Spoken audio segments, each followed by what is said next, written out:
مرحبا شباب وصبايا.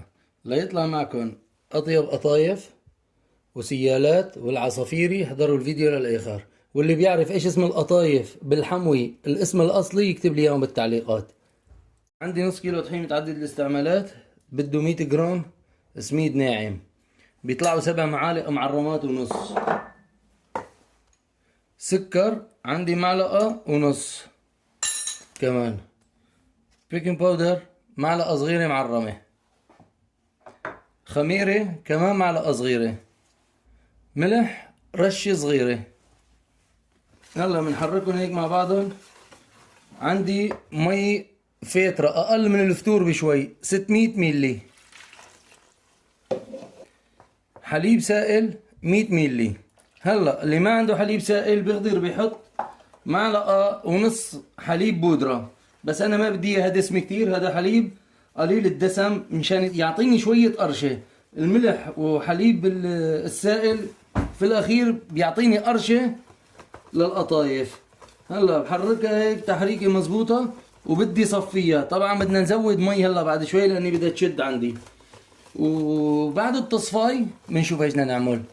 هاي بعد التصفاي بدي زود لها كمان 150 مي لانيتها كتير سميكة، مشان هيك ما بحب اشتغل حلويات. هلا هاي القطايف حسب نوع السميد ان كان قاسي، حسب نوع الطحين. بدي اقول لك سميد قاسي او طحين قاسي او ناعم، يعني البياع اللي راي يبيعك ما بيعرف ايش عم يبيعك اصلا. هلا بنتركها شغلة ساعة بنريحها ولا نشوف بقى اذا بدها مي كمان ولا ما بدها، بس على الاغلب خلينا بنرجع بعد ساعة. بنغطيها نايلون وبنرجع. جهز له القطر. عندي عيار سكر، بدي له 3/4 عيار مي، مو بالكيلو بالعيار. كل عيار سكر 3/4 عيار مي. حركهم شوي بشغل تحتهم النار. غنى تحتهم النار، حركوا هيك شوي تحريكة كمان وبنتركه لحتى يغلي. هلا بعد ما غلي عندي القطر ورقد، رشة ملح ليمون من شان ما يسكر عندي، او شرحة ليمون بعصرها هيك وبطبها. هاي بعد 5 دقايق بعد ملح الليمون بنطفي تحته. يعني كلياته على بعضه ما اكل معنا غير تلت ساعة تقريبا. رجعنا على العجينة عنا بعد ساعة. طلع لي هيك سماكتها ممتازة. نحركها تحريكة وبدنا نروح على الصب. هلا هيك بس حمد عنا بنجرب نصب هيك شوي، لان اجباري بدكم تشيلوا لكم وحدة 2 لبين ما تاخذوا حماوة التقلاية مزبوط. والتقلاية عنا بدنا تحمى على ايش؟ على نار ضعيفة. هلا بنشيلها هاي. تمام تمام. عندي هلا بنبلش صب. يعني عندي حرارة مقلايتي ممتازة. هلا لتصبوا بدكم تاخذوا عيار كبجاي لتاخذوا القياس اللي بدكم اياه. هلا هاي الكبجاي بتطلع قطعة قطايف.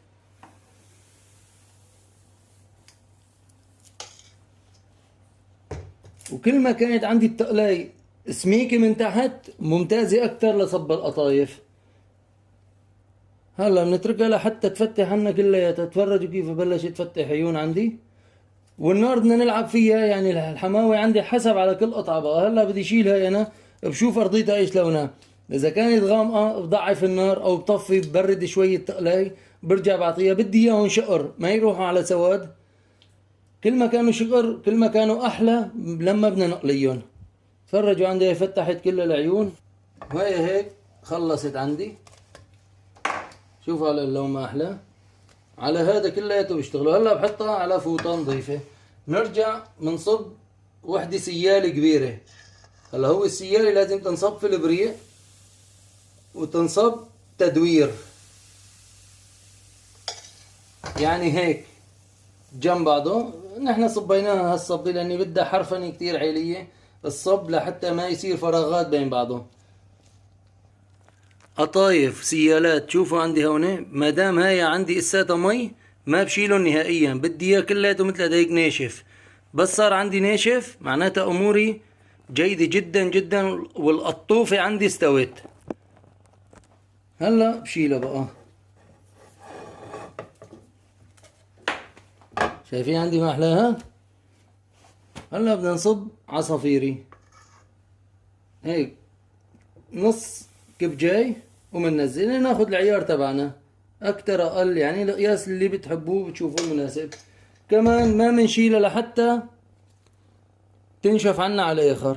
هلا كمان منشيلها مثل ما شايفين هيك نفتله فتله مشان يطلع معنا. تفرج على اللون ما احلى. وهكذا لحتى نخلص كل الكميات عنا. خلصنا صب القطايف والعصافيري والسيالات. فرجوا لي على اللون ما احلى كلياتهم هيك. شوفوا هون عندي بلشت تغمق، هاي غمقت. ايش سويت؟ مباشرة بردت التقلاي. هلا بدنا نروح على الحشي. عندي جوز مفروم هون بحطيه هيك رشة قرفة ومعلقة سكر وبحركهم. اللي بده يحط بدل السكر نقطة قطر بيقدر بيحط. هلا هاي القريشة والقشطة عندي، الرابط راح يحطه بالوصف. بناخذ حبة قطايف بنحط فيها معلقة قريشة. القريشة ما بحط لها ولا سكر ولا شي ولا شي يعني. هلا بنسكرها التسكيرة، بنقص هيك بنكبس عليها لحتى تخلص عنا. نفس الشي الجوز. وللجوز اللي بده يشتغل فستق حلبي كمان بيكسره، ما في داعي يحط له قرفة لأني القرفة ما بتلبق غير مع الجوز. ونسكرها التسكيرة عص. ولا كمان بدنا نعمل وحدة قشطة كمان. القشطة كمان هاي هي القشطة، هاي هي القشطة. لي كيف مورقة ورق ورق.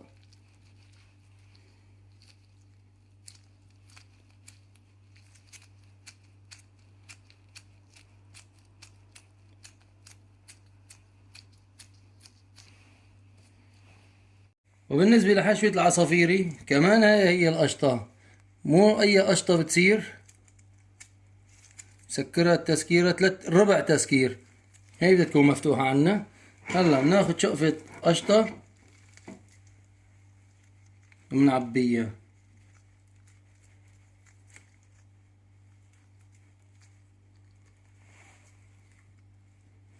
هلا ايه بدنا نروح على قلي هدول. وبس نقلي القطايف ونقطرهم بدنا نشتغل السيالات.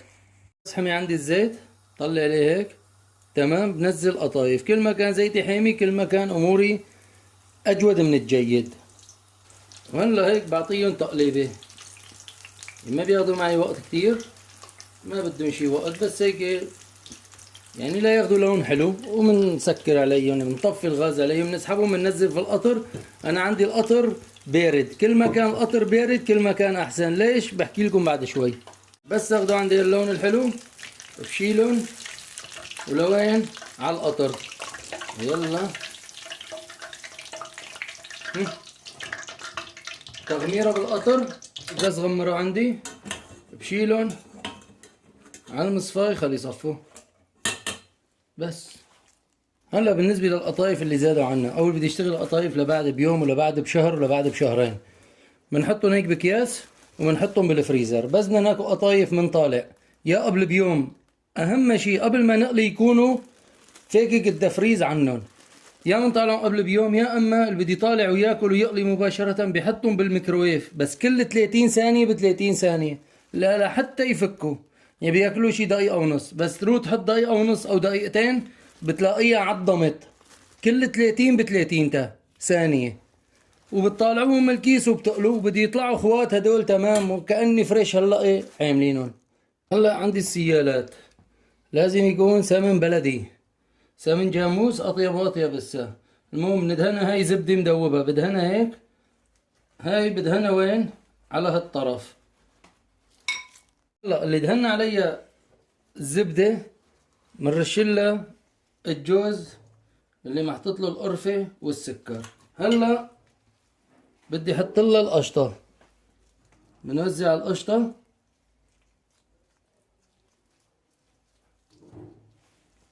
وهلا بدنا نحط لها عسل اصلي 100%. ليش تضحكوا؟ عسل مغشوش، عسل يعني عسل موجود في السوق.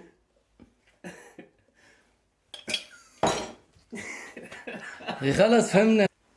هاي بنحط فوقها كمان ندهنها زبدة.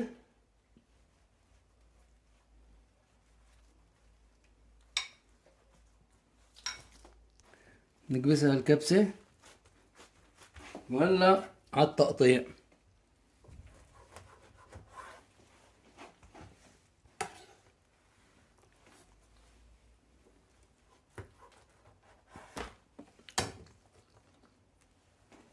وهي هي السيالات الحموية. يعني بس قلتوا كل شي فيه قشطة وحليب وجبنة يعني حموي وليس غير ذلك. هلا بنحط هيك في الصحن، بدنا نصفي كلياتهم حلوة وإلى آخره. بس خلصنا صفهم بدنا نجي على قطايف. هاي القطايف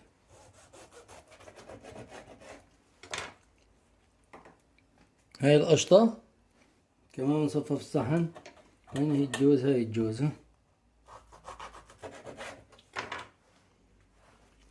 وهاي القريشة.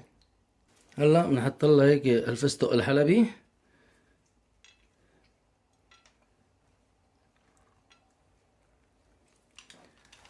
هلا بحط شوية عسل كمان فوق العصافيري هيك نقطة صغيرة، ما بده بس بقى يعني للي بيحب. وهاي لكل الصحن. شايفين شدوا أصلي العسل من شطته. شوفوا كيف عين شي على الأول. كلمة أخيرة، اطبخوا بفرح واستلذوا بأكلكم.